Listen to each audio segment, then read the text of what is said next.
This evening we begin a new series of discussions, and our general subject is the orientation of Hermetic philosophy. In all of these courses, we are attempting in every way possible to present the material without depriving the student of the right to arrive at certain conclusions of his own. In other words, where certain reasonable doubts exist, where conflict or contradiction is present, we will say so, in order that we shall at least have solid ground as far as we can go. And in the case of the Hermetic philosophy, we cannot go as far as we wish that we could. In the first place, the entire origin of this field of thought is utterly obscure. All that we have is a group of definitely conflicting reports.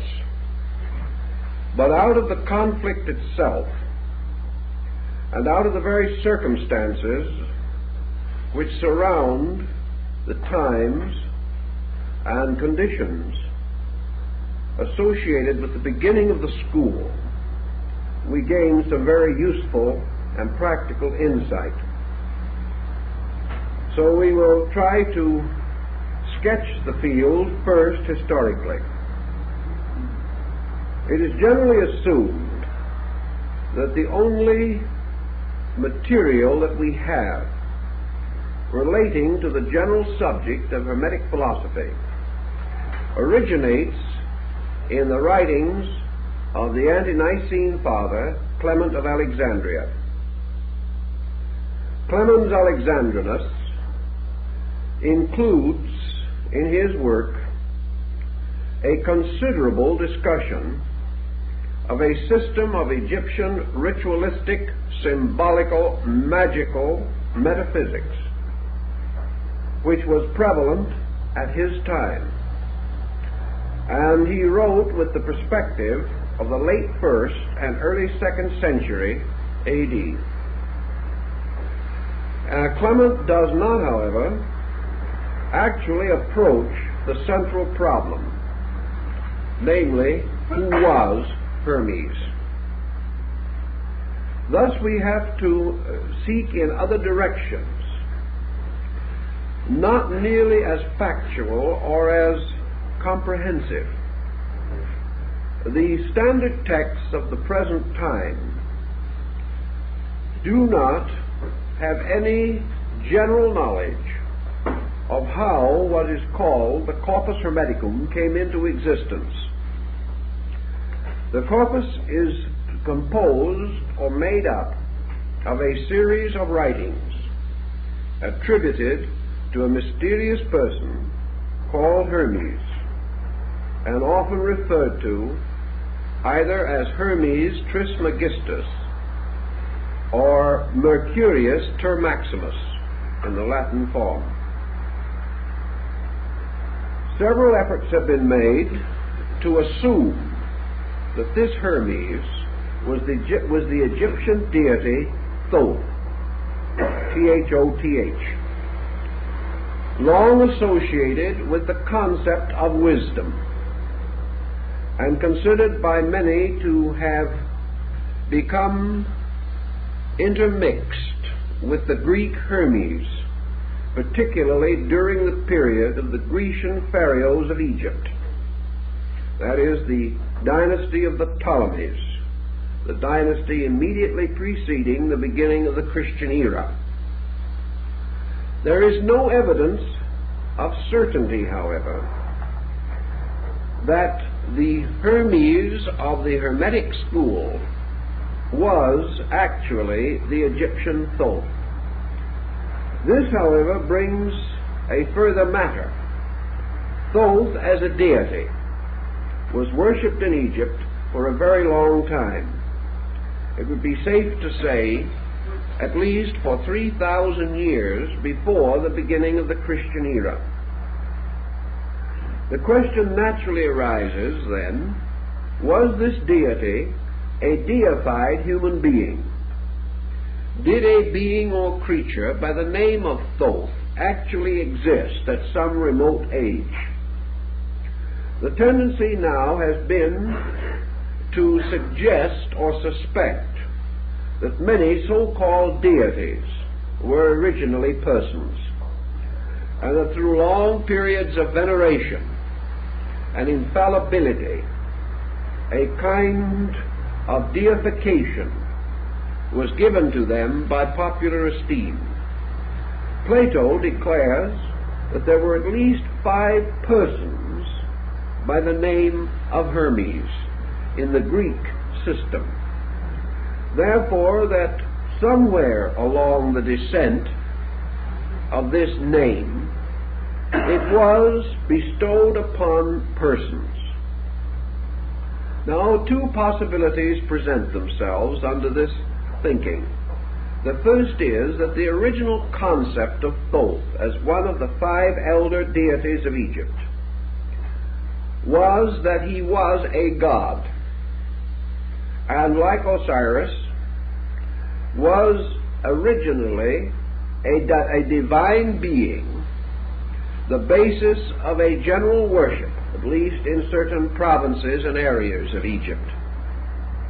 That later, this name was bestowed upon certain human beings as a title of honor or distinction. They were given names to indicate that they were Thoth-like or Hermes-like. Also, there is something to recommend the idea that early writers, recognizing Hermes as the deity of universal mind, took the position that mind is the author of all works. Therefore, that behind the human author of every product is the universal mind, who might well, therefore, be regarded as the genuine compiler, writer, or editor of the work. Thus, a work could be dedicated to the universal mind as its true author. Thus, persons in many ages could attribute their own productions, particularly those of vision and inspiration, to a deity long honored and regarded.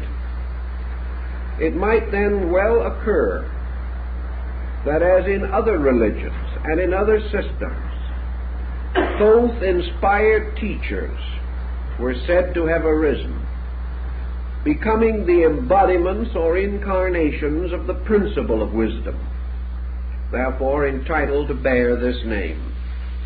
Certainly there were several persons by the name of Orpheus, as Taylor points out for us in his analysis of the mystical hymns of Orpheus. There was certainly more than one person in the course of time known as Zoroaster or Zarathustra.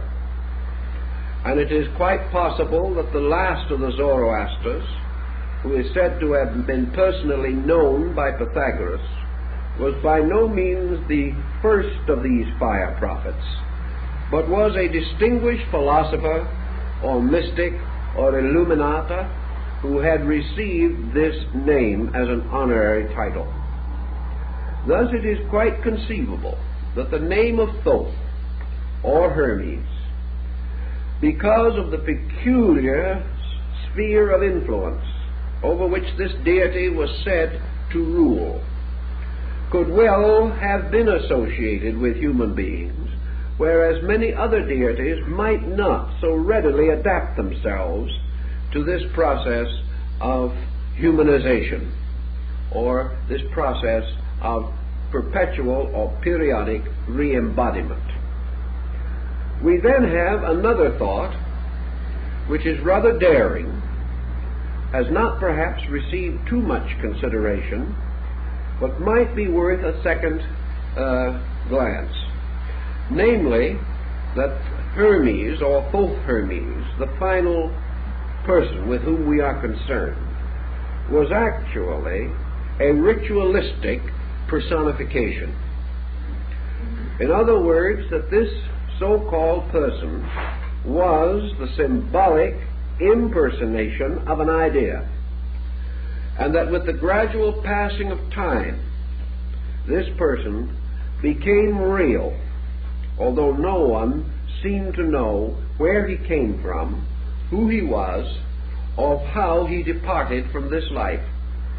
If he was a person in a sacred drama, a character in ritualism, a hero signifying universal mind, or even human mind in its noblest and broadest sense, this person could become identified with a story.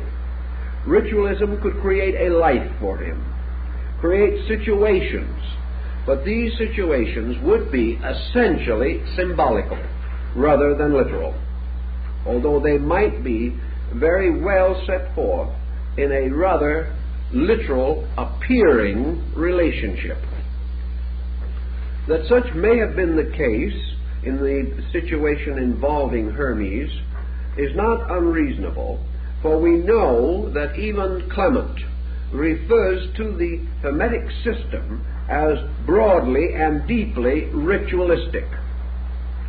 Wherever ritualism becomes important, we have this tendency for the emergence of a prominent or principal ritual personality who becomes the actual embodiment of the doctrine, the procedure, and all that has to do with a system of religious philosophy or mysticism. We know also that it is quite possible for imaginary or ritualistic persons to gradually gain historical definition. A good example, of course, is the story of the Count of Monte Cristo, who had no existence except in the fertile imagination of Alexander Dumas the father. Yet even today, tourists are taken out to the prison where he was imprisoned, and his cell is carefully and faithfully shown to them. The fact that he never existed is of no particular importance anymore. Now, there have been a number of instances in which imaginary persons have so taken the public fancy that we prefer to accept them as factual. Now, this is on a secular level.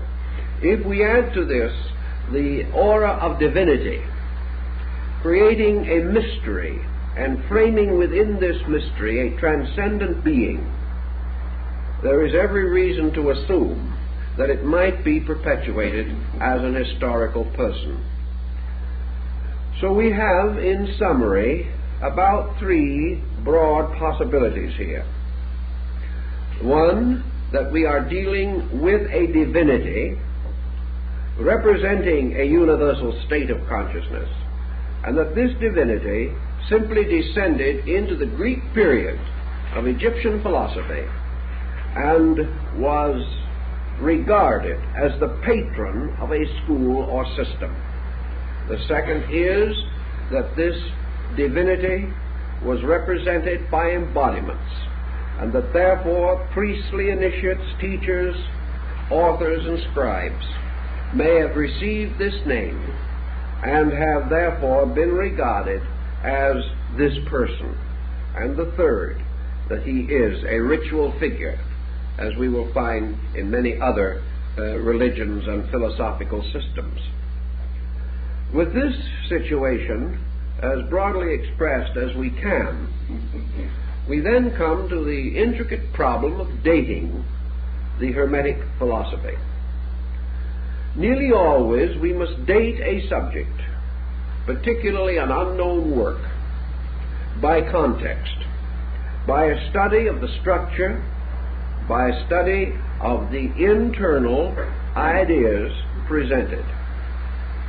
It is nice to assume that ideas can be born out of time, or that they can appear full-born and full-grown like Minerva from the head of Zeus.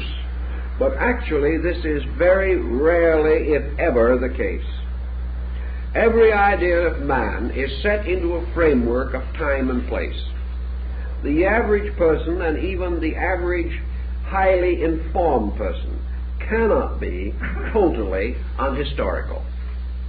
He cannot have attitudes that are totally unknown to the world in which he lives, nor can he develop an idiom or a form of expressing himself that is completely outside of the language structure of his own time. Thus, through idiom, through structure, and through various colloquialisms, forms in grammar, and other instruments, it is nearly always possible to historically establish a work within a very few years.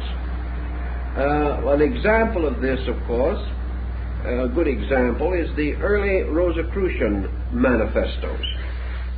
The Fama and Confessio Fraternitatis and the Chemical Marriage of Christian Rosenkreutz, these books are supposed to have been written much earlier than their date of publication. Actually, however, by studying them, we discover that no matter when they were written or how they were written, they could not have been written before the rise of Martin Luther, because there are certain ideas incorporated into them in certain patterns which did not exist or were not known before that date. Thus, the earlier dating must be regarded as largely mythological. Now, in the study of the Hermetic writings, as they are preserved for us, we are in the presence of certain elements or factors that cannot be denied. The first is that they do not represent the philosophy of the ancient Egyptian. They are not a bona fide perpetuation of the ancient Ammonistic doctrine of the principal Egyptian systems. They are not grounded or set in the Osirian cycle or the great restoration of Egyptian religion, nor can we clearly find them oriented into the temporary reforms of Akhenaten. That these teachings are not classical Egyptian, we must finally accept, because our gradually increasing knowledge of Egyptian literature and a number of recent discoveries on the dramatic and ritualistic and mystical writings of the Egyptians, apart from their funereal texts, all these prove conclusively that the Thoth of ancient Egypt is not actually the Thoth Hermes of the Hermetic philosophy. We must come down to a more recent time in order to find the inspiration behind Hermeticism as we know it. There is every reason to assume from the text and the study that the works could not have been written earlier than the time of the rise of the golden age of Greek philosophy. Therefore, that the writings could not, in their surviving structure, be earlier than the 3rd or 4th century BC. Also, there are other elements involved. Elements coming from the eastern side, indicating strong Oriental influence. And this Oriental influence is of a type which could not be any earlier than the golden period of Grecian thought, the so-called Age of Pericles. Therefore, assuming this to be the earliest possible date, and remembering always that the earliest known versions of these works are in Greek, we must also determine, if possible, the latest conceivable date. And knowing the quotations from the Hermetic writings made by the Fathers in the 1st and 2nd century, we can say with reasonable certainty that this work, the Corpus Hermeticum, must have been compiled or brought together in a period of approximately 300 years, not earlier than the middle of the 4th century BC, or later than the beginning of the Christian era. This general pattern will be subject to perhaps a re-estimation of 40 or 50 years, but I think not more than that. Actually, the Corpus Hermeticum consists of 42 books. At least it is so traditionally stated. Against this is the rather bizarre background in which it is affirmed that the writings of Hermes originally included 10,000 volumes. This, I think, again, must cause us to pause and assume that probably a symbolic meaning is intended. Here we have something to suggest Hermes as universal mind, the writer of all books. Even on this point, however, we must have a cautious attitude, because we know, in listing the books of Plotinus, who came in a little later in North Africa, that the term book was not used then just as we use it today. It was used with a bit of the Soroyan quality, which was not so well known to antiquity, because some of the books of Plotinus do not contain over 1,000 words. They're comparatively short tracts, but they are still called books. Thus, we are not sure how much actual writing might be involved in the so-called mythological library of the size mentioned. The next point is that the number 42, to refer to the so-called authentic works, is a highly significant number. It is the number of the Egyptian assessors of the dead, the jury that try the soul in the field of Amentet. It is also the number of the provinces of Egypt.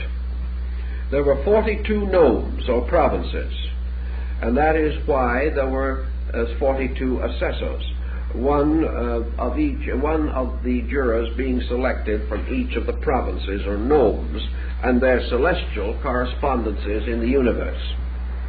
Thus the number 42 suggests high symbolism of some kind, and also reminds us that the phrenologists of the 19th century, for some reason quite unknown, decided that there were 42 faculties of the human brain. Again, a number appearing which seems to exhaust certain intellectual processes and reflexes within the human intellectual equipment. So we have to be a little cautious on this point, sensing the possibility that we are dealing with an allegory or a figurative concept of some kind, possibly even Kabbalistic. The next point in connection with it, of course, is that up to the present time, very few of the so-called original works of Hermes have been known. We will in a later discussion go into these books, but for our orientation problem, we might say that up to now 42 works are not known. The principal work that is known today is the Pyamandres, or the Shepherd of Men. Outside of that, there are other short fragments, but the Corpus Hermeticum contains nothing resembling 42 books. Early writers came to the conclusion that it never did. But now we must also pause for a moment and mention the Canoboskian find at Luxor in Egypt in 1946, when the discovery of a Gnostic library about 30 miles from Luxor also included within this collection of books several Hermetic writings not previously known to exist. This opens the door for the speculation that it is possible that 42 works did exist at one time, that there was a reason for this selection, that it was not entirely arbitrary, or if it was arbitrary, it was a division set up within a group of writing in order to indicate some important sequence or symbolism involved in the work itself. Today, the term Hermetic is perhaps more loosely used than any other in the field of philosophy. We may say that after about the 2nd or 3rd century A.D., this term became gradually the synonym of secret. Anything that was completely sealed, completely hidden, completely locked, was regarded as hermetically contained in some way, and we still use the term to signify a sealed vessel or retort. Actually, as time went on, the term was used in connection with practically every system of unorthodox thinking that developed in the Mediterranean and European theaters from the 3rd century to the 17th. Now that is a long period of time. The word was thrown around and variously applied and misapplied for nearly 1400 years. During this time, it certainly wandered far afield. A very large literature involving it arose upon alchemical speculation. It even became involved in medicine and in astronomy and in mathematical formulas of one kind or another. It came in general to represent practically the whole body of a secret or profound learning, particularly such learning as related to causes or to principles not immediately otherwise obvious or available. From this we must come to the conclusion that today it is exceedingly difficult to differentiate between the layers and overlayers of speculation which have developed around this theme. If we study the period most involved in the rise of Hermetic philosophy, say the period from the 3rd century B.C. down through and into the 1st century A.D., this period certainly stands out as a period of extraordinary mental activity. It also stands out as the beginning of the rise of sectarianism as it had never previously been known. And we must pause for a moment to analyze this, because I think it is important to us. Our ancient forebears in the North Africa Mediterranean theater usually had their own local religions. They had the religions of their provinces and of their cities and communities. Usually the city or community faith was based upon that of the larger geographical area involved. When a nation conquered another nation, it conquered the gods along with mortals, and brought its own religion which superseded that of the people that had been conquered. Thus there was very little actual change of faiths due to sectarianism. People were not inclined to say, I prefer to worship this way and you can worship that way if it pleases you. You worshipped according to the land in which you lived. And if anything happened and your land changed proprietors, then it was assumed that if your gods were not strong enough to preserve the country that they governed, then it was a good idea to change your gods and join up with the conquerors, and at least be on the right side of the situation. And as changes in the religions of peoples were very slow, and most reformations were of slight general importance, I think we can say that up to the beginning of this critical period, there was almost no concept of what the Shakespearean plays refer to as a misbeliever, an individual with a wrong religion. The only way you had a wrong religion was to be in the wrong place, or to fail to change when some other religion took over your country. There were not minority faiths and majority faiths such as we know today. nor were there the 500 jarring sects referred to by Omar. These things simply had no existence.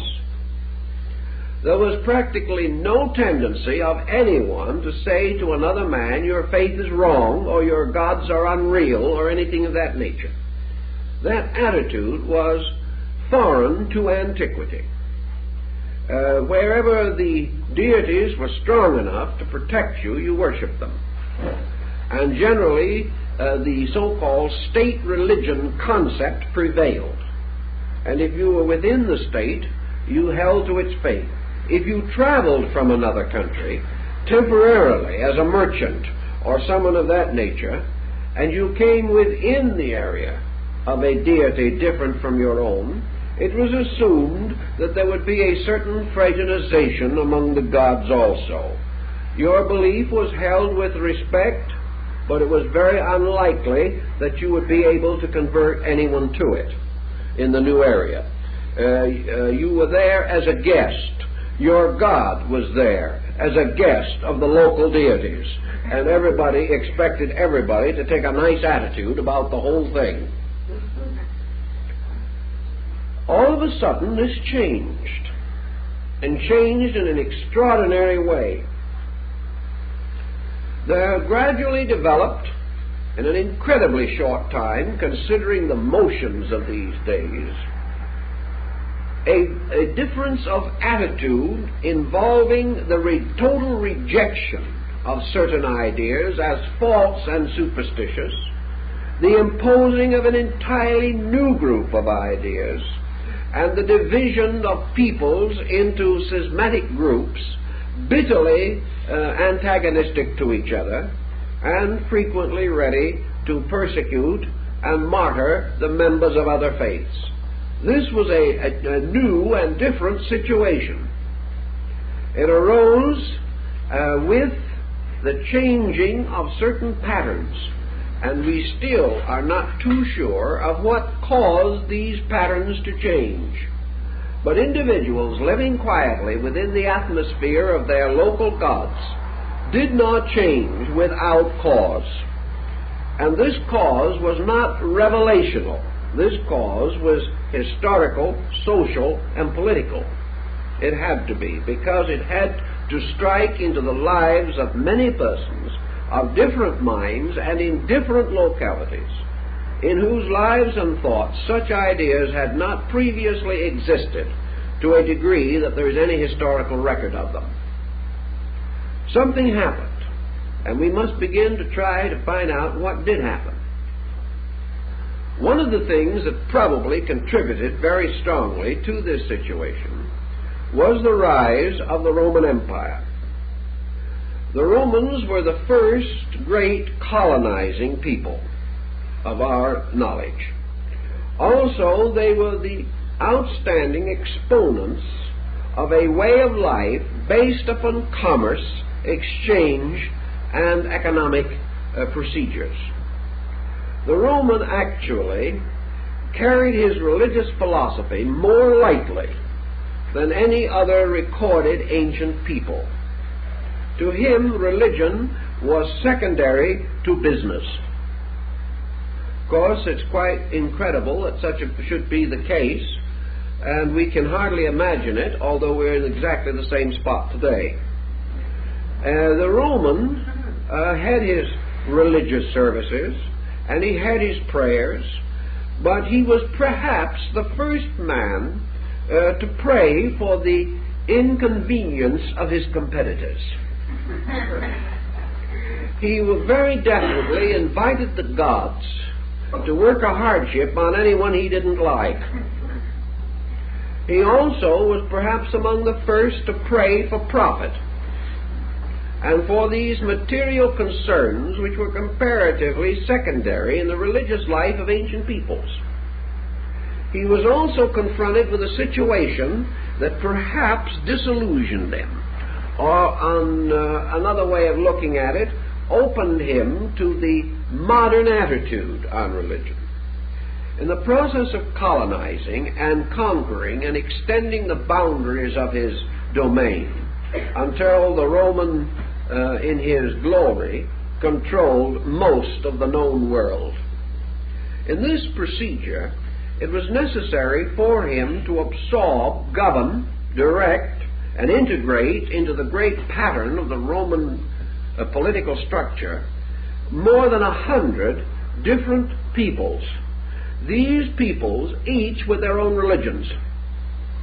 This was the first time that these various religions had been subjected to the domination of a comparatively unreligious people. Here we have an interesting situation, because we can no longer assume that the gods of Rome simply won the battle. The Romans took much more faith in their phalanx and in their trained military power and in their machines of war than they did in divine intercession. The peoples conquered did not find it, therefore, possible to simply worship the gods of Rome. Even the Romans could not tell them how to do so. Other than state festivals and certain broad concepts, the Romans had no religious substitute for the type of spiritual value which existed among the peoples that were conquered. At no time, for example, did the Roman have a religious philosophy as deep as that of the British Druids, although he conquered Britain. He never had a religion or philosophy as great, noble, or profound as the philosophies and religions of Greece, yet he became temporal master of Greece. Step by step, therefore, the world was bound together without benefit of the gods. Now, the Roman was enough of a businessman to realize something that even we do not fully recognize as we try to gather around some such place of compromise and arbitration as the United Nations Council chamber. The Roman realized that he could not profitably destroy the religions of all the peoples he conquered. He realized that to do so would be to destroy the social structure of the world. He therefore controlled the religion, but did not attempt to destroy it. And in the height of the empire, Rome, in its great edicts, declared universal religious tolerance. And at the time of the great Roman Forum, which was really the common ground of the empire, temples to many deities of many races and of many nations stood side by side with complete immunity from persecution. The Roman did not care what you worshipped, as long as you paid your taxes and kept out of treasonable activity. He did not care what your religion was, as long as you did not attempt to discredit the economic, political, military, or social power of the Roman state. Therefore, nearly all religious persecution in Rome was the result of groups or individuals attacking the Roman way of life. As long as they did not do this and simply maintained their interest in their own affairs, the Romans were not inclined to persecute in any way. And the proof of that is that nearly all of the great religious and philosophical teachers of the period at one time or other drifted into Rome, had schools there, and taught publicly without any interference of any kind. They taught many doctrines strange to Rome, but they paid their taxes and kept out of politics, and all went well. This, however, presented for the first time a situation that had never existed in our general thinking. The world, the Roman world, had the spectacle of many gods meeting on a common ground, the temples of many faiths, and to a certain degree, this proximity must have influenced Roman thinking. It must have caused the Roman and later the members of other peoples that came to Rome for one reason or another, to do for the first time what you might call religious shopping. They began to look around. Instead of simply worshiping the conventional deities of Rome, they learned that a certain teacher was particularly outstanding, so they went to him. We know that because of their attitude, the Roman intellectual would go to the great teacher of rhetoric regardless of his gods. That made no difference. But we can be quite certain that an outstanding master of rhetoric or philosophy, addicted to other deities, would certainly involve his students in his personal philosophies and religions as time went on. So we have the possibility, which did not previously exist, of the average person weighing gods against each other, trying to observe the relative values of things, and coming to the conclusion that this was deeper than that, or that was more shallow than this, and the possibility arose of the individual saying, I believe this philosophy or this theology is better than that. Previously, such comparison was comparatively impossible. This arose also in the building of Roman philosophy. And when we study the works of the principal Roman philosophers, as Marcus Aurelius Antoninus, the Emperor Julianus, and Cicero, and several of the other outstanding men of the time, we know that they were all eclectic philosophers. That is, they showed definitely that each one of them had trotted from one temple to another and had gained something every time he stopped. And out of this religious circumambulation of the forum, he had come to a new kind of philosophy, with a bit of Egyptian, a bit of Greek, a bit of Persian, and perhaps a few vestiges of old Roman lore, and a kindly thought for the Druids, or the Mithraic teachings which became the principal religion of the Roman legions. During the period of the conquest of Britain, for example, the Roman soldiers were not even worshipping the Roman gods. They were worshipping the Persian Mithraic deities. The image of Mithras slaying the ox was the principal symbol, and the Roman soldiers left it in England by a little stream, and because of this statue it was later called Oxford, and there the great University of Oxford was built, being built upon a monument, or in relation to a monument of a Persian god placed there by Orthodox Roman legionnaires.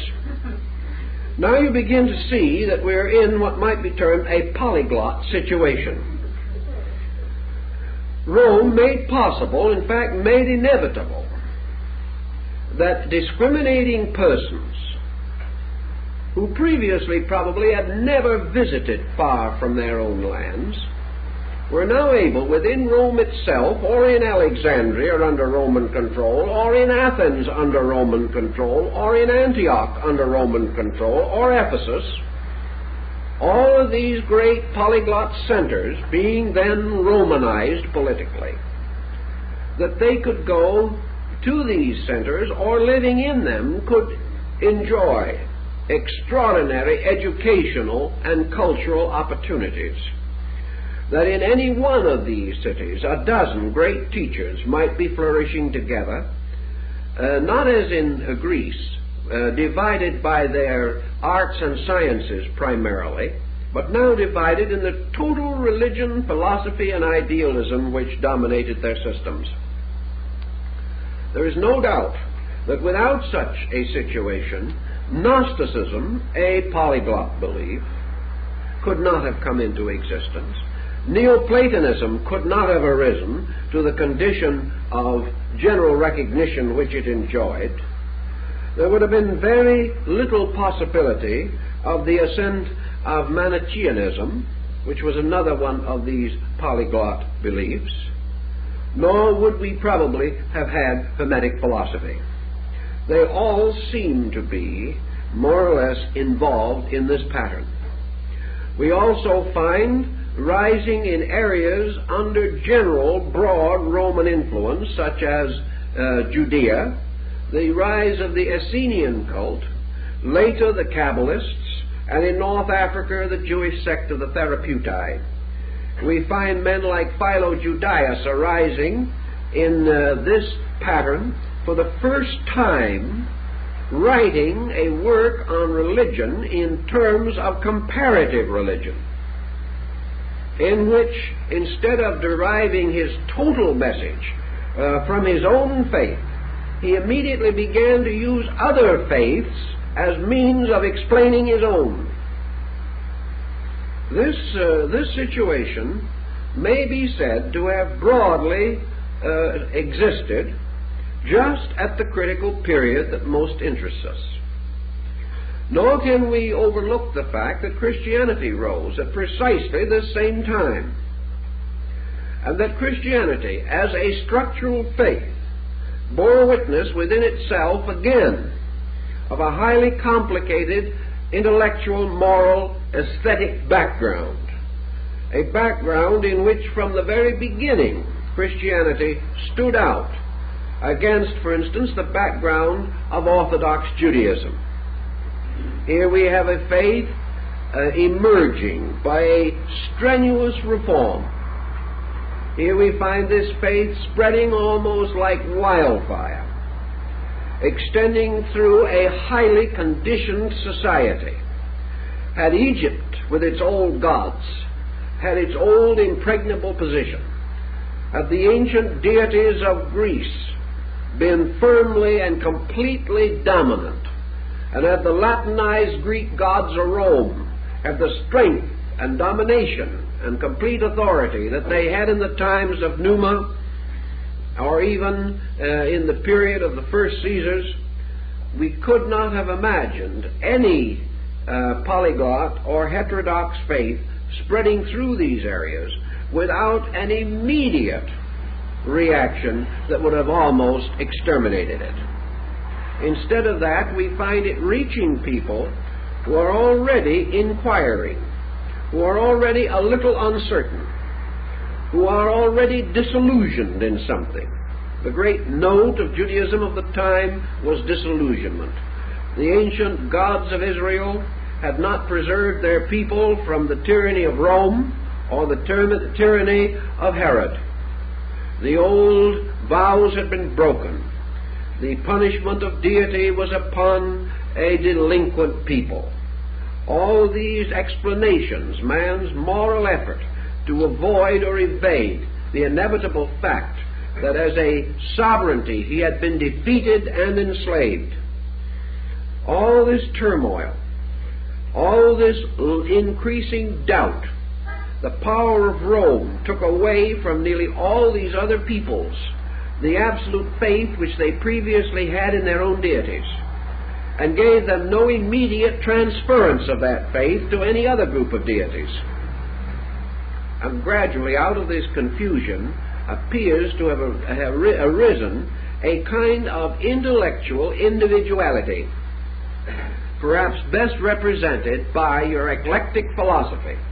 These people simply, as we said, went shopping intellectually, and they bought a little from this store and a little from that mart or shop, and they built together a philosophy based upon experience, justified by personal favor, and perhaps containing a beautiful assortment of partly digested inconsistencies, as in the very beautiful but not maturely organized meditations of Marcus Aurelius. This perhaps is the answer, by a rather long roundabout road, but one that almost has to be covered, to the rise of the corpus hermeticum. It represents a natural instinct on the part of man, an instinct that we are feeling today, the instinct for the need for a substantial religious philosophy of life, an instinct that is pressed on by disillusionments. an instinct which is somewhat embittered, an instinct which has no longer the open-minded faith of the small child, but rather the disillusioned attitude of maturity. No longer this willingness, this readiness to believe all good things, but a certain suspicion, a fear that all pretenses conceal ulterior motives, or perhaps the continual fear of being hurt again, of further disillusionment involved in spiritual conviction. We know from the writings of Boethius and others that this disillusionment was strong in these early formative years of our modern religious life. If this can be regarded as valid, and we assume, as we must, that all old faiths did not die in their tracks. In other words, in these critical periods, a curtain didn't fall over the religions of the world, and all the old ways simply ceased by magic. It was reported that great Pan died, but we have no proof that this actually happened. We only know that he was no longer to be seen playing on his pipes by the side of the river. Actually, Egyptian philosophy did not die. Greek philosophy did not die. The Druids did not die. They were perpetuated in England in the bards. They were perpetuated in all the later mythology and lore, such as the Arthurian cycle and the legend of Taliesin. All the old ways lived on, but they lived on with certain modifications and changes. And in many instances, they flowed together to form new combinations which lived, and the original patterns were no longer entirely distinguishable. We know, for example, that before the end of the 6th century, Egyptian philosophy in Egypt was virtually dead. By that time, Moslemism was beginning to come in, and in a short time the land of the pharaohs would no longer be Egypt. It would be an Arabic state in which perhaps only a few of the old Copt Christians held any real link to the past. Therefore, if Egyptian religion survived at all in Egypt, it survived in Coptic Christianity. And we have reasons to know that this is quite essentially true, for there is much evidence of the survival of Egyptian religion in the Greek Orthodox, the Russian Orthodox, and the Armenian Orthodox churches. So things disappeared into patterns and came out again much later. And because after this decline of the Roman Empire came the Dark Ages, with almost complete illiteracy, a great deal that was carried across this long dark interval was born with half memory. People did not even know anymore where it came from. They had forgotten, and did forget, in the course of 400 or 500 years, the entire cycle of descent. Little by little, the symbolism was moved into new patterns and imposed upon new doctrines until the original situation was comparatively forgotten. Today, if you go through a great cathedral or study the various parts and elements of Christian ritualism, you will find hundreds of relics, fragments, survivals of much older pre-Christian beliefs. But the average Christian believer does not even know this. Therefore, it is quite likely that he did not know it 1,000 years ago, even as well as he does not know it today. I finally made a sentence out of that, didn't I? Anyway,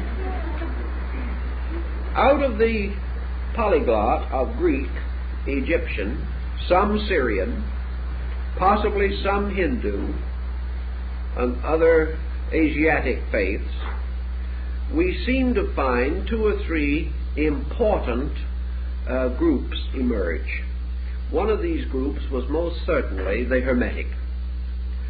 It is also interesting to observe that the early church fathers, the ante-Nicene fathers, ante now meaning before, not against, before the Council of Nicaea, the ante-Nicene fathers accepted out of the past two so-called pagan teachers with almost universal respect. A little later they added a third.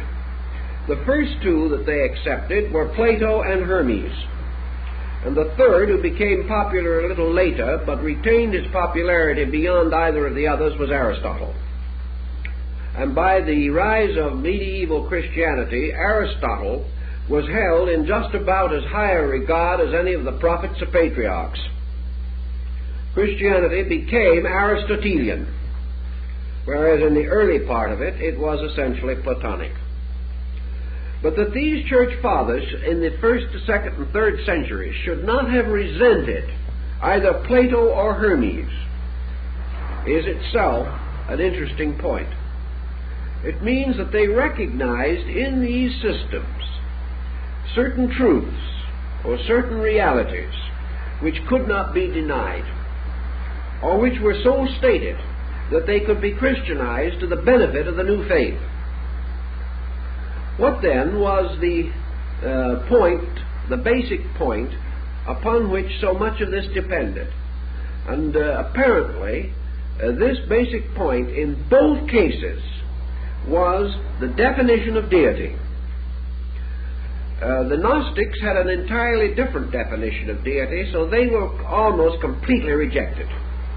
The Neoplatonists, with their peculiar mystical approach, also found little favor. But the Platonists and the Hermetists found a very strong favor because of their approach to deity as a purely monotheistic being.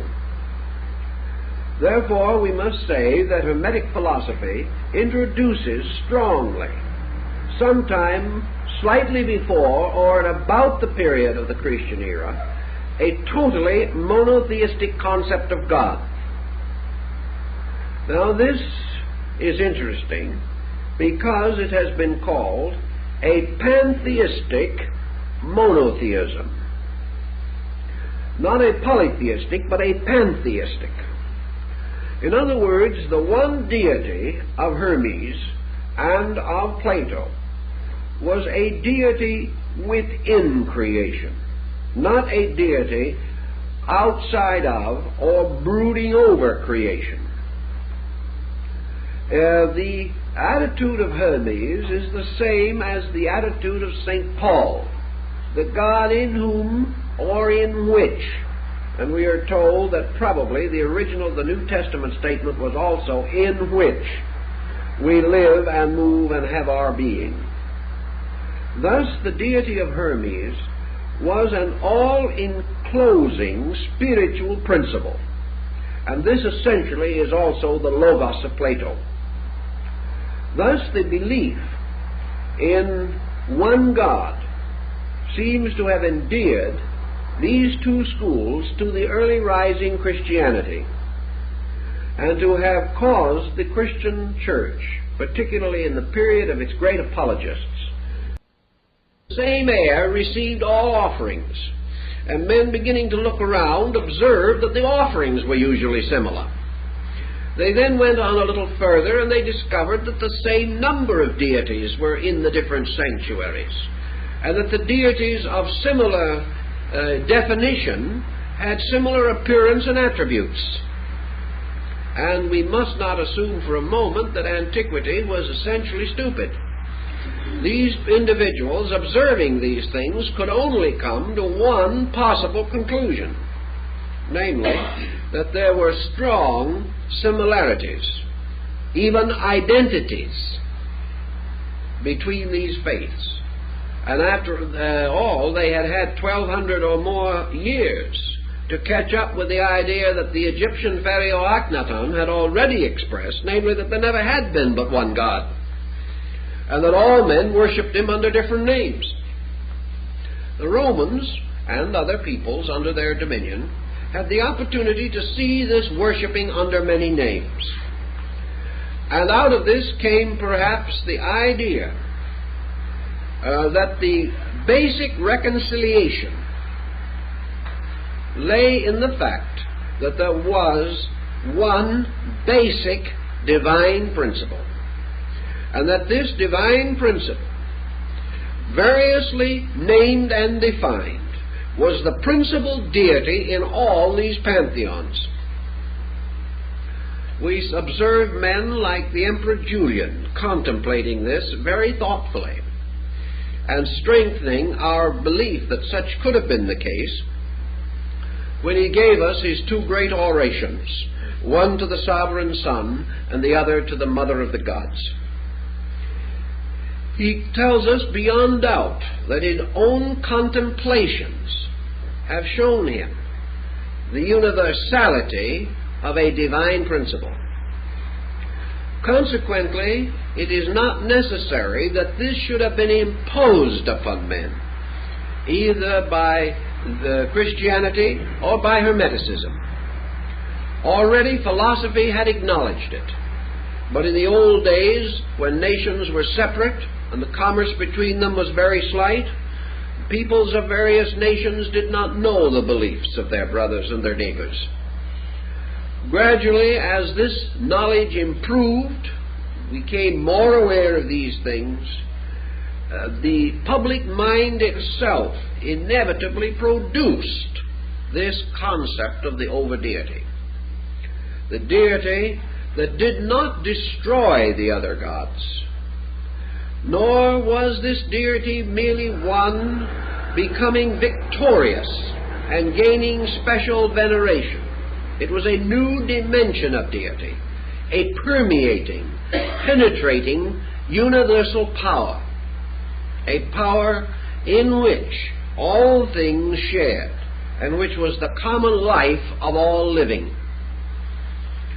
Thus, it would be inevitable that if this concept arose in the minds of progressive thinkers, that it would be the natural substance for the integration of sect or creed or cult or faith. It is also quite possible, as always is the case, that early rising of such belief would be secret. That men would gather first to mature their own ideas and to escape the eternal stigma of unorthodoxy which has followed thinkers since the beginning of time. Thus these precious discoveries, following in the pattern and practice of the older mysteries, would be communicated only to an elect, only to those who were regarded as capable of understanding correctly this new dimension of things. Which brings us to the next point in connection with the Hermetic philosophy, and that is its relationship to the mystery systems of the world at that time. We have mentioned the state religions. We must always remember that behind each state religion was some kind of a mystical or metaphysical structure. Antiquity did not know of a religion without mysteries. And by mysteries now we do not mean secrets in the general sense of the word, but structures, ethical, moral, spiritual institutions, sacred colleges or schools. And they were called mysteries because they were sealed or closed from the profane, even as though they had been closed by some kind of an hermetic stopple. These mysteries always had a deeper dimension than the general opinions of the people. As far back as the 6th century, when Pythagoras traveled throughout the Near East and the southern parts of Europe and finally into Far Asia, he came back fully convinced that in their esoteric schools all the great religions of the world were already teaching the same thing. The average person hadn't discovered this, however. Perhaps we can suspect that the confusion resulting in the collapse of the outer structure of religion of many of these peoples, threw a great and sudden weight upon the esoteric schools. And these esoteric schools were not essentially theological as we know it today, and therefore they were not quite as vulnerable as the so-called popular religions. These so-called esoteric schools were actually institutions of higher learning. And even though you might lose faith in your deities, you could not deny the multiplication table. You could not deny the value of herbs and medicines in healing. You could not deny the secrets of bone setting. You could not deny the motion of the heavenly bodies, nor the secrets of navigation. You could no longer perhaps accept certain beliefs, but you were still leaning heavily upon jurisprudence, which was originally taught in these temples. You were leaning very heavily upon the laws and canons of art, of sculpture, and of music. All the great scientific knowledge, which was originally dedicated to the gods and was disseminated through the schools of these gods, this knowledge did not die with the popular faith. Thus, the esoteric schools, all the mysteries, perhaps came forward more rapidly after the decline of the state religions. Men now had a new level of value upon which to pin their faith. And it is quite possible that it was at this time that the gradual shift from a spiritual to a scientific way of life actually began. And as it took thousands of years to create the philosophical religious systems of the ancients, the last 2,000 years has been largely dedicated to the shift from the theological foundation of exoteric religion to the great mystery sciences of esoteric religion. In any event, the learned, the leading minds, those who became the opinion makers of their own days, certainly must have recognized that you could not destroy the school with the temple, that the school had to go on, that man still had to learn. The increasing dignity of the school is expressed in Neoplatonism, Gnosticism, and Hermetic Philosophy, and to a degree in the Essene and Therapeutae doctrine, certainly in the Kabbalism of the early Jewish mystics, rising from Rabbi Akiva, who belongs to this same critical period and is just about as difficult to orient as any of the others. All of this seems to show that the universe began to emerge as a great wonder of law. We no longer hear of the gods walking around the earth concealed as mortals, or riding away into heaven in chariots. We no longer see winged immortals flying in space, and we hear no more of nymphs and hamadryads. These things vanish.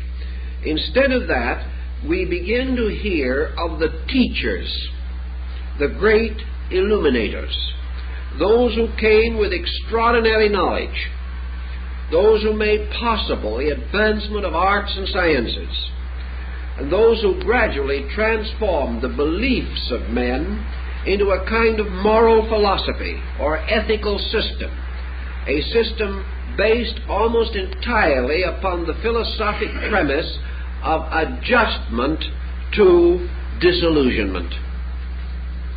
Philosophy is actually man's reconciliation with the inevitable. And in that we see it emerging. We see it coming more and more into the foreground. And we find men like Hermes, or beings like Hermes, no longer simply telling stories and fables about the gods, or writing hymns about deities, or perpetuating the powers of arbitrary deities. We find Hermes and these others beginning to talk about structure, about the universal law of living. And we know that out of the North African Hermetic tradition, almost certainly the astronomical theory of Ptolemy came into existence. The theory that controlled the thinking of men until the day of the Copernican rediscovery of the old heliocentric idea. We find law, lawfulness, education, culture coming forward very rapidly, apparently from nowhere, and spearheaded by mysterious, phantom-like persons. Let's pause for a moment and consider for the Neoplatonism, which was in the same general area. It is now generally believed that Neoplatonism was founded by a man called Ammonius Saccas. Ammonius Saccas was a sort of North African Aesop. He was a strange man of no education as far as is known, and his name implies his trade. He was a carrier of bundles, burdens, and trunks. He was Ammonius of the sack, and he delivered goods for people and received a small amount of money for transporting and transferring freight and baggage. He was sometimes referred to as a porter, certainly as a carrier of burdens. This man is supposed to have suddenly burst out with one of the most transcendent systems of mysticism the world has ever known. How he received it, where it came from, no one has been able to say. Yet this man, unlettered, unschooled, unlearned, drew around himself one of the most brilliant academy of thinkers that the world has ever known, including such minds as Plotinus, Iamblichus, and other leading thinkers of his day, finally to produce in Athens a little later the glorious, glittering figure of Proclus, who is called or surnamed the Platonic successor. The rise of Neoplatonism is a mystery, and has always remained a mystery. Yet there is a dark hint that behind Ammonius Saccas was another person, that for some reason this other person chose to be represented by the common bearer of burdens. Now, who is this bearer of burdens? Perhaps it is the same bearer of which there is reference in the Bible, of cast your burdens upon the Lord. Also, there are many concepts of Jesus as bearing the burden of the world's woe, or bearing the burden of mortal sin. This burden bearer keeps appearing in many localities, certainly a possible symbolic statement or concept. But who and what was the force behind this? It is quite possible that these persons simply represented teachers or initiated masters sent out of the schools or out of the mystery system, or stepping in because of their superior knowledge into the vacuum left by the collapse of popular theology and moving the entire concept onto a new level. It could well be that under such a situation, this breaking through could have occurred in many places at almost the same time, because the need was general. And the need in this case produced an almost perfectly structured breakthrough in a dozen places simultaneously.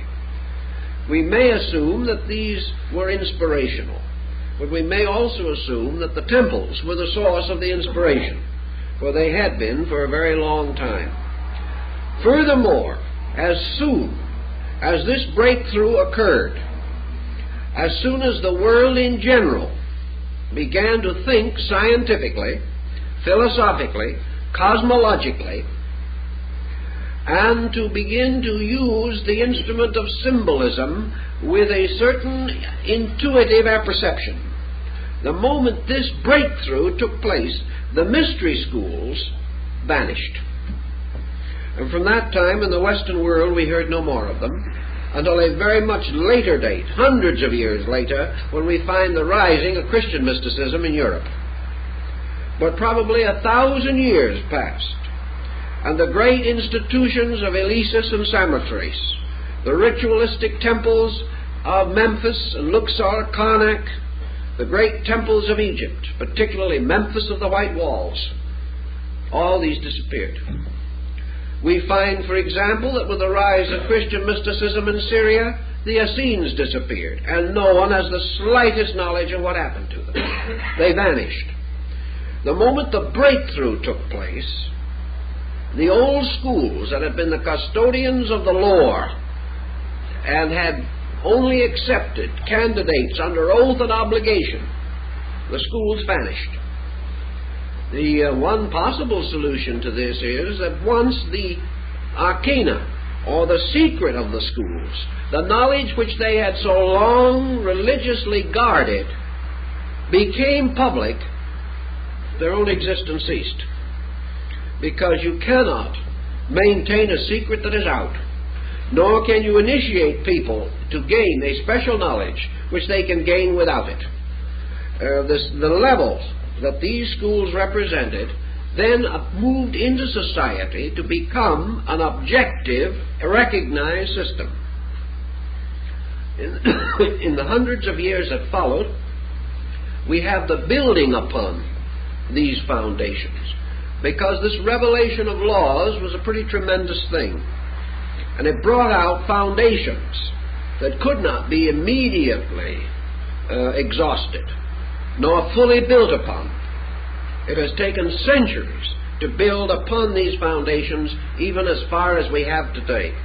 And without the knowledge of the Greeks and Egyptians of 2,500 years ago, modern man would never have advanced his knowledge of electronic or atomic energy, because he is actually making his calculations with the instruments that were given to him by the Greeks, Egyptians, and Arabs. Thus, from the emerging of these things, we begin to see why, out of the ruin of a theology which had failed due to the wars that had destroyed men's faith in the ancient gods, there arose a new object or a new instrument of faith, faith in wisdom, faith in essential value. And this wisdom gradually became synonymous with God. Deity was no longer the Olympian despot. Deity was now the extraordinarily wise Father, the old learned one. Deity was moving gradually into the relationship of the mentor, of the great teacher. And in the speculations upon this subject, it was not difficult to imagine that this universal mind, this power that was behind the whole great institution of learning, should suddenly blaze forth as the most convincing concept of deity that there was. So God became no longer a symbol of power, but a symbol of wisdom. This was something that actually the Greeks did not have. The Greeks had deity as an object of veneration. And in the Mithraic hymns, the Orphic hymns, we find a great adoration for deity. But the Olympian gods were a rather frivolous lot as a whole. They had some rather strange and inconsistent practices and were not entirely admirable, as even Socrates pointed out. There were some scandals among the immortals that were better not mentioned even by the Greeks. Some of these scandals, rather well whitewashed, have descended to us in Bullfinch's mythology of the Greeks and Romans. Whatever scandals, however, were whitewashed by the Greeks were revealed in their full splendor by the Romans. And it was not the state religion. It was the great school of philosophers rebelling against it. Not rebelling against the gods, but rebelling against the literal acceptance of doctrines which they held to have mystical or secret meaning that made possible the rise of Pythagoras and Plato. Because it was the duty of these men to refine and improve and deepen and broaden the concept of religion. That men should realize that these fables were actually stories of secrets and wonders that could only be fully understood by those who had been initiated into the sacred colleges and rites. And that then in these schools the keys were given by means of which these fables were unlocked in all their internal splendor, and man could begin to appreciate the greatness of the things which he had once regarded as frivolous. This remedying of an obvious defect resulting from man outgrowing his own infancy, the great philosophers strenuously attempted to achieve, and they did to a great degree. Gradually the world caught up with them, and these philosophical systems that were once for the few became increasingly significant to the many. Now, this tremendous rise of intellectual rebellion against limitation brought also with it a certain inevitable reaction.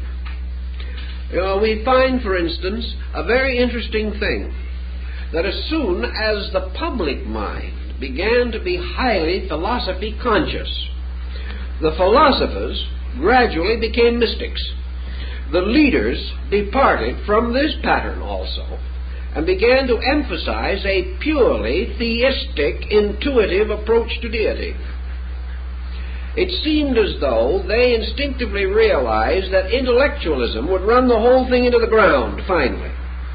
That men substituting mind for God were going to fall onto the horns of another dilemma. They were going to gradually grow great with pride.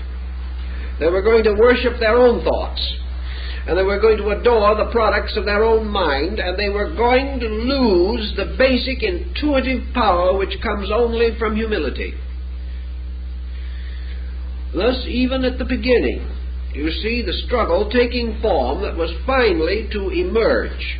The philosophizing and the revelation of certain great secrets from the temples could no longer be stopped. The breaking down of the mystery institutions, the final dispersing of the priesthoods, the conquering of the areas, the pillaging of the great sanctuaries, scattering their teachers, meant only the inevitable need for the preservation of ideas, and the only way to preserve them was to throw them into the very public mind from which they had once been protected. Because only then could the common man be the keeper of the mystery. Otherwise it would have died with that generation. But no sooner had this occurred than it became obvious that a great danger was also presenting itself. And this probably was the one great surviving, preserving factor that threw a number of these early important leaders into the Christian camp.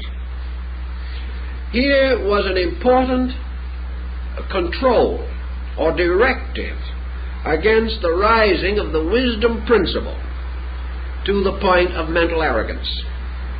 Here was humility. Here was a simple doctrine of human relationships. Here was a simple teaching of the brotherhood of man and the fatherhood of God, and do good. Serve, love, have faith, and practice the virtues. This coming into conflict with the revelation of exact knowledge seemingly occurs in pattern, in the mingling of the wisdom of the old mystery systems with the emotional, mystical content which was so present in human nature. And these mingling produced the heresies. They produced the conflicts which mutilated the first 6 centuries of the Christian era. Here then we had the beginning of the schismatic difficulties. We had the wisdom principle and the love or emotion principle drawing apart, trying to build a bridge, each attempting to absorb the other, each determined to preserve itself against absorption.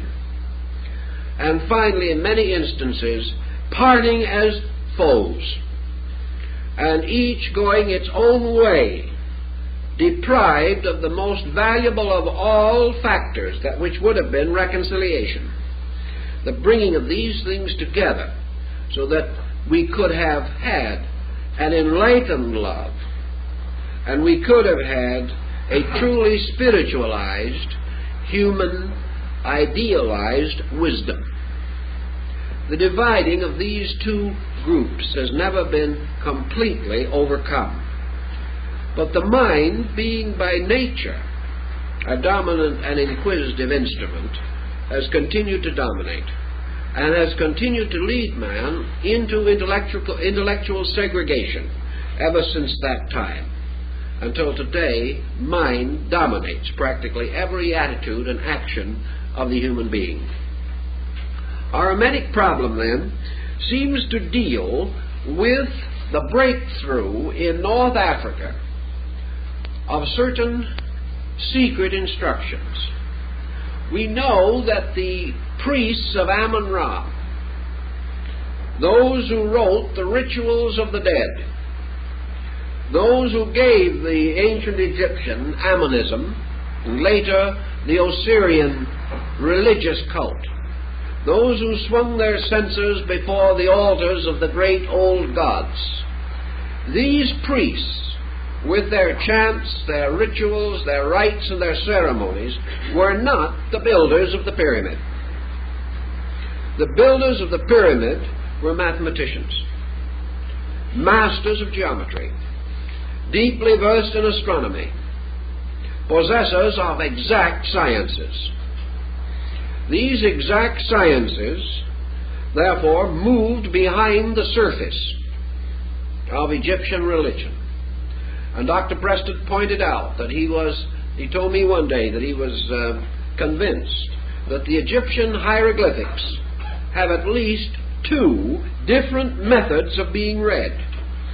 One being a sacerdotal language, a language of priestly process, and the other in some way related to the mystery systems. Dr. Preston was convinced that behind the surface of Egyptian religion was this great wisdom cult, the cult that produced Imhotep, the father of medicine, the cult which made possible the building of these great monuments, and also the gradual regulation of the laws of Egypt, until Egypt became probably one of the most magnificently integrated cultures in the history of antiquity. These things were practical achievements, achievements that could only have arisen from adequate knowledge. The people did not possess that knowledge. The Egyptian lived and died without it. The rulers of Egypt, although initiated into the priesthood, did not always possess it. Actually, it was held by a group, an organization, a secret body of persons.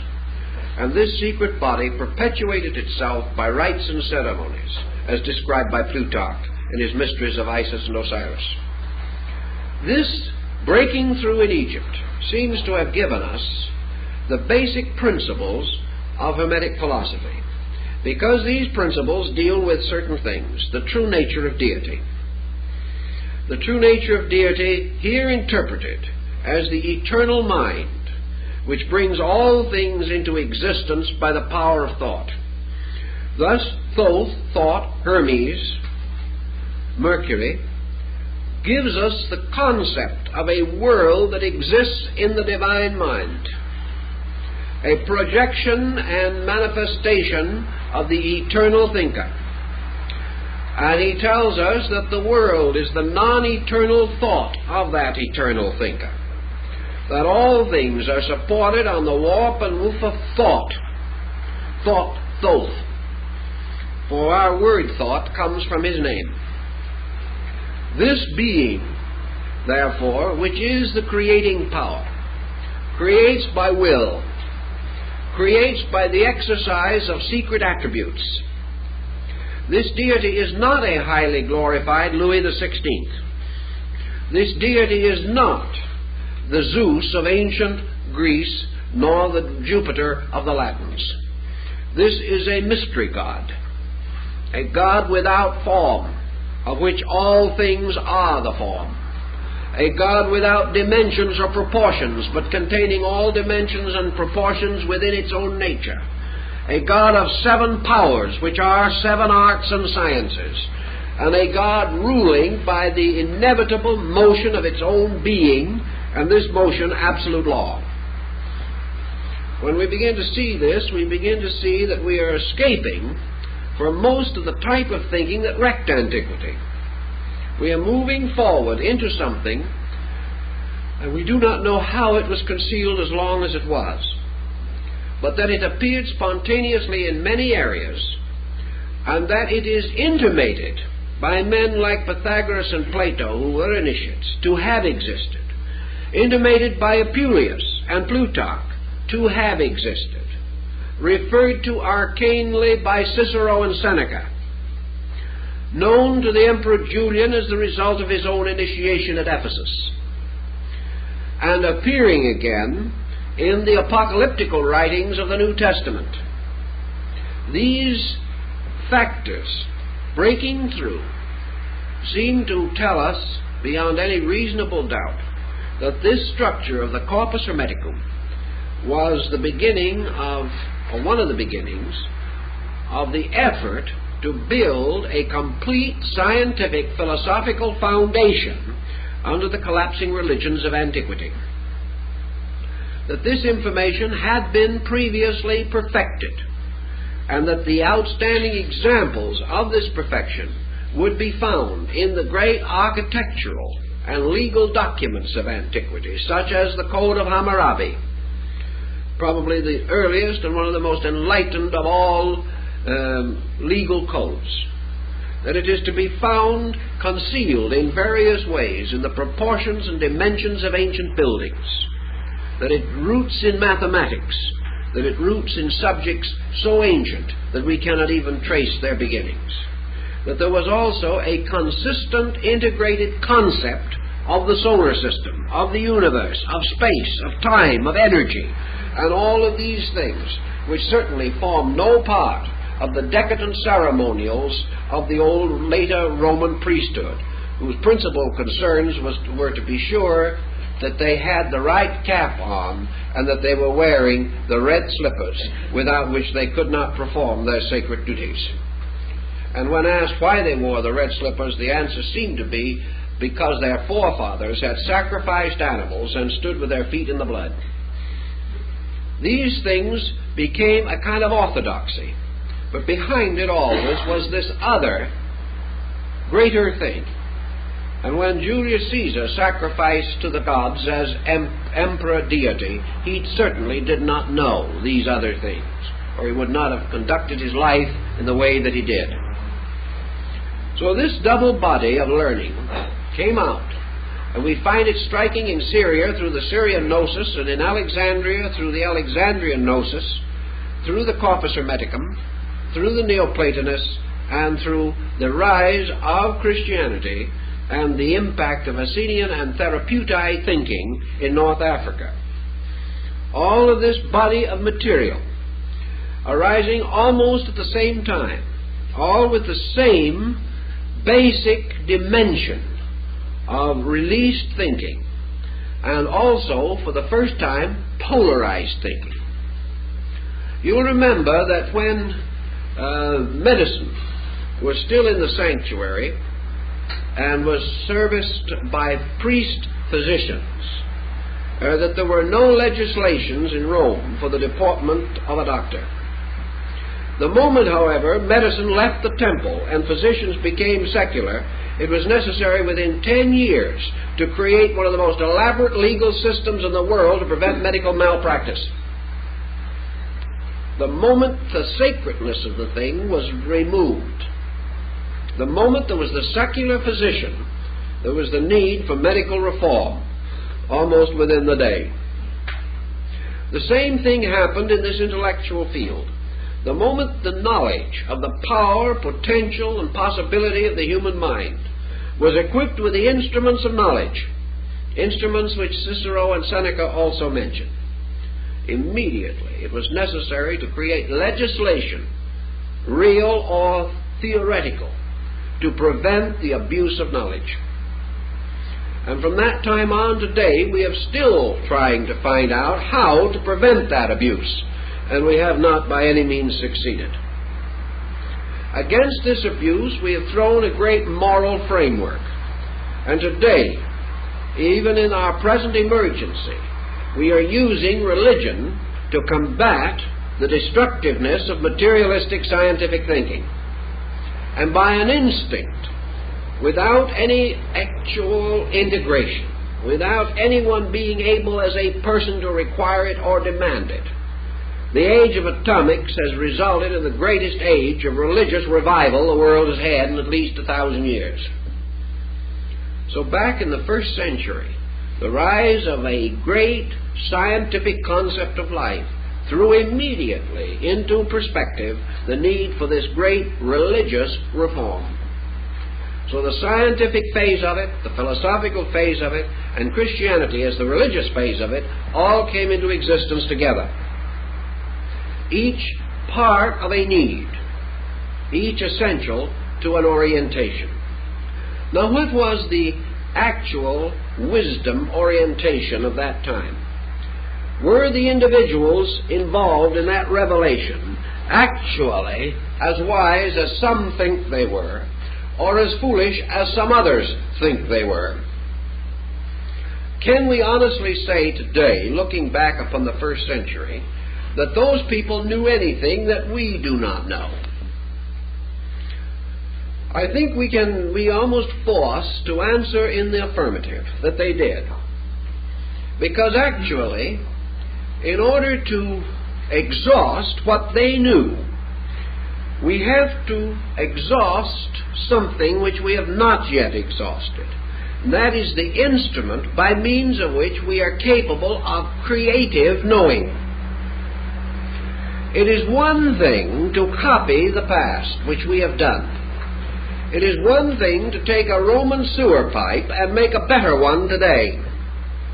It is one thing to take an Egyptian lute and make a more perfect instrument of it. It is one thing to take a Syrian trumpet and make a peculiar hook in it or twist it and form it into what we call a trombone. That is all within the possibility of things. Actually, our French horn has not changed much in the last 2,000 years.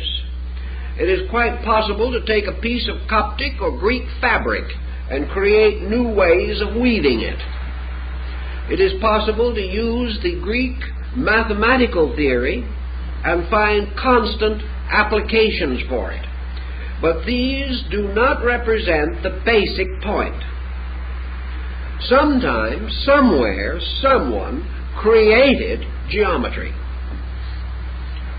This creation consisted not of bringing something out of nothing, but of a peculiar type of trained intuitive observationalism by means of which a human being suddenly recognized the universe as a geometric manifestation of universal energy. This individual had the power to see geometry in nature, or sense it, or begin to organize it. Somebody else saw for the first time the analogies between music and number. Another individual saw somewhere, somehow, the basic principle of chemistry and the chemical combinations of elements. Somewhere there were basic thoughts. The basic thought of the 47th proposition of Pythagoras, or the Euclidean proposition. Study your ancient contributions in astronomy, geometry, music, rhetoric, grammar. Somewhere these things had perhaps not a fully developed emergence, but a series of creative impulses by which that appeared which was not previously available. We have not exhausted antiquity until we have reached a point where we can create knowledge rather than merely extend existing knowledge. When the individual of today can create something as absolutely independent as arithmetic, he may then say that he has a creative power to exhaust and has exhausted the previous contributions of his people. But as long as he merely uses arithmetic, he has lacked that tremendous creativity which is the basis of the wisdom of antiquity, the power to be the first to know something. Now, we may say that everything worth knowing has already been found, so we can't do it. This is untrue. There are more firsts waiting than have ever yet been revealed. But as long as we are content to use rather than to create, we have lost one dimension of thinking.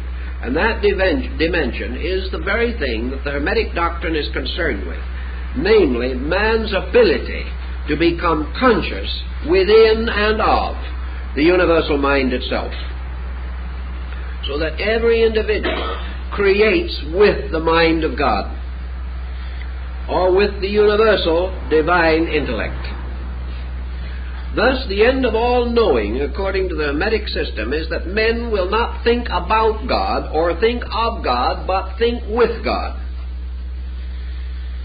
And this statement still poses one of the most difficult situations with which the average individual can intellectually be confronted, because we cannot even understand fully what this implication actually is. But we do know that at a time less blessed than our own, when the opportunities for knowledge were much less than ours, when the instruments of available learning were far more deficient than ours, men had the creativity which established all of our great instruments of knowledge. Therefore, that this creativity lay within consciousness itself, was not acquired but was innate, and that the solution to all things lies in the innate solutional power of the universal mind in man. Now, that someone 2,000 years ago should have sounded this is important, and it is easy to see why this idea could not die, why it had to continue to exercise an influence. And it is also possible to estimate from this why this orientation could have been involved in the corpus hermeticum. The idea of this one consciousness, the author of all knowledge, this one mind, the substance of all good, and of course with it all the vision of the way in which man, through the development of the special and particular faculties of his own consciousness, might in some way and in due time attain to identity with this mind. We will learn a little later that such is the burden of the divine Paramanda, or the shepherd of men. And we know that it is the burden of that department of the Neoplatonic thinking which is called the theurgical part, namely theurgy, the magic of fulfillment, the magic of doing, the magic not of listening nor learning, but the strange power to be one with truth. So back even in that day, men dreamed of the possibility of bringing their own consciousness in rapport with the universal consciousness.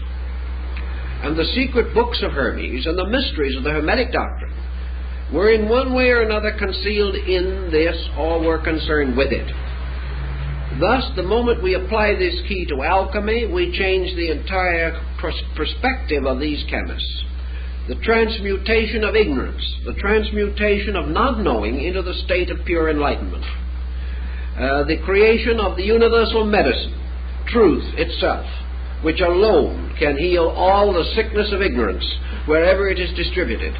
And the principal primary contribution of the Hermetic philosophy was that such a truth elixir was possible, that it was not the vain speculation of deluded persons, that it was not a hope beyond possibility, but that truth substantially was attainable.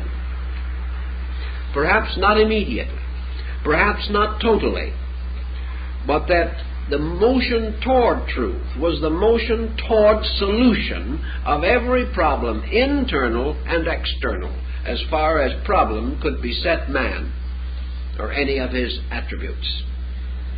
Thus the Hermetic arts consisted of the arts of human regeneration. There is everything to indicate that they were influenced by Buddhism. Buddhism with its noble path of renunciation. It is quite possible that the Hermetic philosophy was influenced by the earliest systems of Eastern mysticism that resulted in Yoga and Vedanta. It is quite possible and almost certain that this system was also influenced by the part of the old Sanhedrin, the great Sanhedrin of the Jews, which dealt with the mystery of the Merkava, or the chariot of righteousness, by means of which the prophet is transported to heaven without death. This chariot of righteousness, this chariot of Ezekiel, being the symbol of illumination, or the spiritual ecstasy by which man is moved from one world to another. Hermes himself describes this experience, or the writer of the Hermetic doctrine creates a person and causes that person to be the personification of the truth seeker, receiving into himself the experience peculiar to those who through dedication have become worthy of the truth. Thus in the Pymander and in other Hermetic fragments, universal mind or consciousness becomes the teacher, instructing the disciple in the attainment of the great end of learning, which is the Hermetic marriage, or the Hermetic union, the union of the mortal and the immortal in an indissoluble bond of amity. In these thinkings, then, we have the grounds for many mystical speculations that were to come at later date. We see the source of a large part of Christian mysticism. We begin to see why the more illumined church fathers must have recognized the same essential doctrine that they themselves were seeking to cultivate. They must also have realized that the experience of deity is the end of all spiritual quest. And because Hermeticism, like the early church, was concerned with truth as an experience of consciousness, it could not be rejected totally, any more than the ethical experience of Plato could be rejected totally. So the orientation of our problem is historically in these centuries of change, these centuries by which certain directives arose in the thinking of man, and in the midst of these directives we see the rise of this very strange and elusive belief. A belief, however, which again never died, but became disseminated through 100 sects, even reaching into the Near East to become very important in the teachings of the dervishes and the Sufis. Thus this teaching moved in and on through time, losing its name after a very short time, but never losing its directive to the individual or its positive affirmation of the exact science of human illumination or redemption through the spiritual experience of illumination. These elements and these factors give us the orientation and will, I think, permit us to go on next week with a further analysis of the doctrine itself.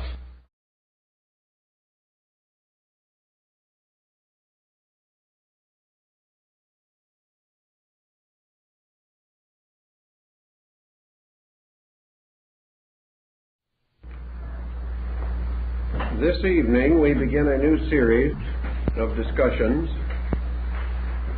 and our general subject is the orientation of Hermetic philosophy. In all of these courses we are attempting in every way possible to present the material without depriving the student of the right to arrive at certain conclusions of his own. In other words, where certain reasonable doubts exist, where conflict or contradiction is present, we will say so, in order that we shall at least have solid ground as far as we can go. And in the case of the Hermetic philosophy, we cannot go as far as we wish that we could. In the first place, the entire origin of this field of thought is utterly obscure. All that we have is a group of definitely conflicting reports. But out of the conflict itself, and out of the very circumstances which surround the times and conditions associated with the beginning of the school, we gain some very useful and practical insight. So we will try to sketch the field first historically. It is generally assumed that the only material that we have relating to the general subject of Hermetic philosophy originates in the writings of the ante-Nicene father Clement of Alexandria. Clemens Alexandrinus includes in his work a considerable discussion of a system of Egyptian ritualistic, symbolical, magical metaphysics, which was prevalent at his time.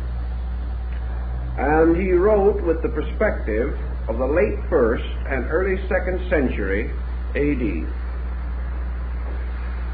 Clement does not, however, actually approach the central problem, namely, who was Hermes.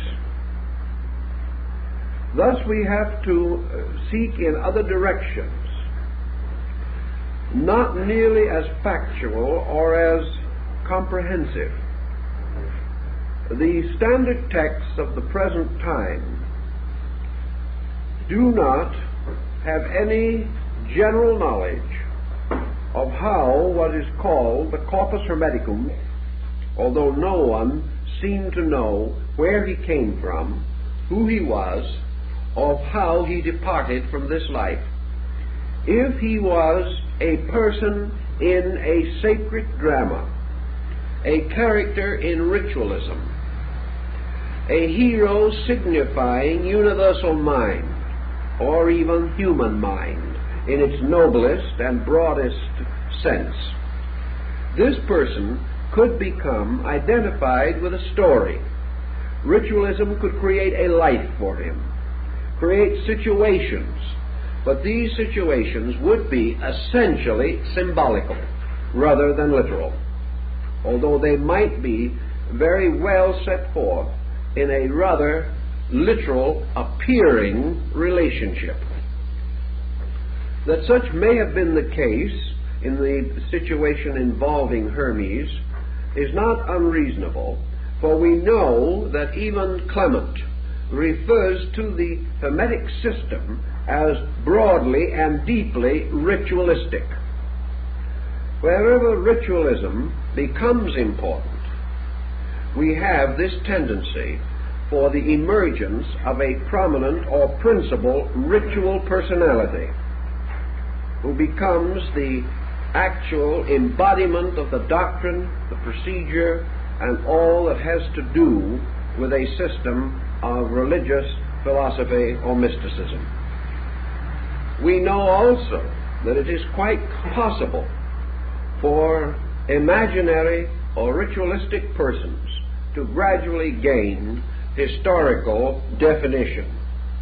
A good example, of course, is the story of the Count of Monte Cristo, who had no existence except in the fertile imagination of Alexander Dumas the father. Yet even today, tourists are taken out to the prison where he was imprisoned, and his cell is carefully and faithfully shown to them. The fact that he never existed is of no particular importance anymore. Now, there have been a number of instances in which imaginary persons have so taken the public fancy that we prefer to accept them as factual. Now, this is on a secular level. If we add to this the aura of divinity, creating a mystery and framing within this mystery a transcendent being, there is every reason to assume that it might be perpetuated as an historical person. So we have, in summary, about three broad possibilities here. One, that we are dealing with a divinity representing a universal state of consciousness, and that this divinity simply descended into the Greek period of Egyptian philosophy and was regarded as the patron of a school or system. The second is that this divinity was represented by embodiments, and that therefore they were given names to indicate that they were Thoth-like or Hermes-like. Also, there is something to recommend the idea that early writers, recognizing Hermes as the deity of universal mind, took the position that mind is the author of all works, therefore that behind the human author of every product is the universal mind, who might well therefore be regarded as the genuine compiler, writer, or editor of the work. Thus a work could be dedicated to the universal mind as its true author. Thus persons in many ages could attribute their own productions, particularly those of vision and inspiration, to a deity long honored and regarded. It might then well occur that, as in other religions and in other systems, Thoth-inspired teachers were said to have arisen, becoming the embodiments or incarnations of the principle of wisdom, therefore entitled to bear this name. Certainly there were several persons by the name of Orpheus, as Taylor points out for us in his analysis of the mystical hymns of Orpheus. There was certainly more than one person in the course of time known as Zoroaster or Zarathustra. And it is quite possible that the last of the Zoroasters, who is said to have been personally known by Pythagoras, was by no means the first of these fire prophets, but was a distinguished philosopher or mystic or illuminata who had received this name as an honorary title. Thus it is quite conceivable that the name of Thoth or Hermes, because of the peculiar sphere of influence over which this deity was said to rule, could well have been associated with human beings, whereas many other deities might not so readily adapt themselves to this process of humanization, or this process of perpetual or periodic re-embodiment. We then have another thought, which is rather daring, has not perhaps received too much consideration, but might be worth a second glance. Namely, that Hermes, or Thoth-Hermes, the final person with whom we are concerned, was actually a ritualistic personification. In other words, that this so-called person was the symbolic impersonation of an idea, and that with the gradual passing of time this person became real. Priestly initiates, teachers, authors, and scribes may have received this name and have therefore been regarded as this person. And the third, that he is a ritual figure, as we will find in many other religions and philosophical systems. With this situation, as broadly expressed as we can, we then come to the intricate problem of dating the Hermetic philosophy. Nearly always we must date a subject, particularly an unknown work, by context, by a study of the structure, by a study of the internal ideas presented. It is nice to assume that ideas can be born out of time, or that they can appear full-born and full-grown like Minerva from the head of Zeus. But actually this is very rarely, if ever, the case. Every idea of man is set into a framework of time and place. The average person, and even the average highly informed person, cannot be totally unhistorical. He cannot have attitudes that are totally unknown to the world in which he lives, nor can he develop an idiom or a form of expressing himself that is completely outside of the language structure of his own time. Thus, through idiom, through structure, and through various colloquialisms, forms in grammar, and other instruments, it is nearly always possible to historically establish a work within a very few years. An example of this, of course, a good example, is the early Rosicrucian manifestos. The Famaf and Confessio Fraternitatis and the Chemical Marriage of Christian Rosenkreutz, these books are supposed to have been written much earlier than their date of publication. Actually, however, by studying them, we discover that no matter when they were written or how they were written, they could not have been written before the rise of Martin Luther, because there are certain ideas incorporated into them in certain patterns which did not exist or were not known before that date. Thus, the earlier dating must be regarded as largely mythological.